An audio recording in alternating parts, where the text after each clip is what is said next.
गाईस आता आपण झालो पार्टीला. तर इकडे बघा आणि इकडे आमची पोरांची मॅच चालू आहे. तिकडे मॅच चालू आहे पोरांची.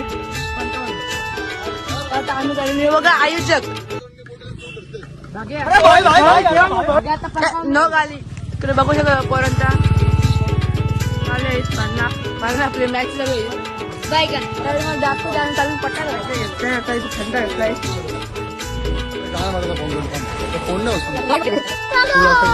रेडी पोरा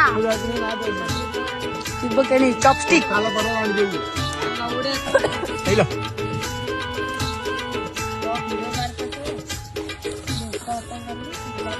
बाबा